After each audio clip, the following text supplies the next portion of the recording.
Today, we read diving into the book of Genesis, the very first book of the Bible and the foundation of the entire biblical story.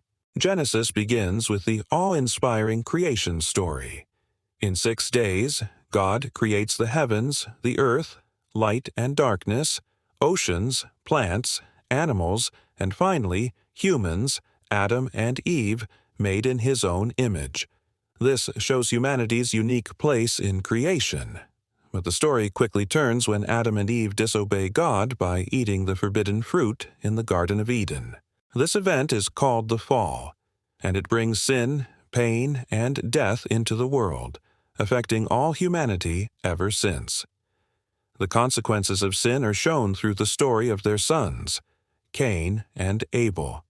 Cain's jealousy leads him to murder Abel, demonstrating how sin continues to spread.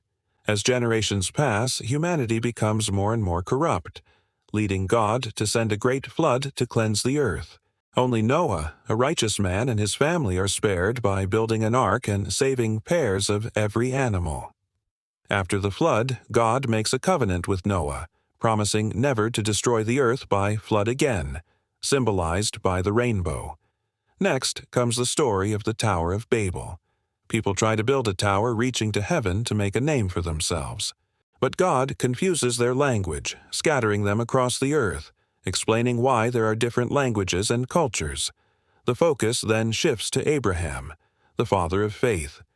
God calls Abraham to leave his home and promises to make him a great nation, bless him, and bless the whole world through him. This covenant is central to the Bible's story of redemption. Abraham's son Isaac and Isaac's son Jacob, later renamed Israel, continue this promise. Jacob has 12 sons who become the leaders of the 12 tribes of Israel. One of Jacob's sons, Joseph, faces betrayal when his brothers sell him into slavery in Egypt. Despite hardship, Joseph rises to power and eventually saves his family from famine. This story highlights God's providence and forgiveness. The book ends with Joseph's family settling in Egypt, setting the stage for the next book, Exodus, where God will deliver His people from slavery. So what can we learn from looking at Genesis? Here are just a few things. Genesis shows us the heart of humanity.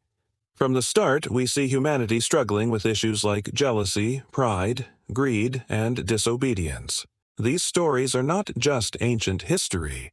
They reflect the struggles we all face even today.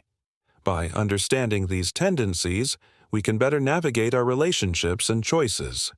Genesis reveals God's character. Throughout the book, God is portrayed as a creator, a king, a judge, a father, and a friend. He is powerful, just, compassionate, and full of grace. Seeing these facets of God helps us develop a richer, more personal faith. We learn about God's plan for humanity. The overarching theme of the book is God's plan to bless humanity through Abraham's descendants. This promise is the foundation of the Christian faith. As followers of Jesus, we are part of this plan, called to be blessings to the world. Genesis teaches us about sin and its consequences. From Adam and Eve to Noah's generation, humanity's sinfulness is evident. Sin brings pain, suffering, and separation from God. However, it also leads to God's judgment, which is meant to bring people back to Him. Through judgment, we see the need for a Savior, setting the stage for the rest of the Bible. If you want to know more about the Bible, don't forget to subscribe so you never miss an episode of our First Look series. So grab your copy of Genesis and get ready for an incredible journey through the foundational book of the Bible. Until next time, thanks for watching.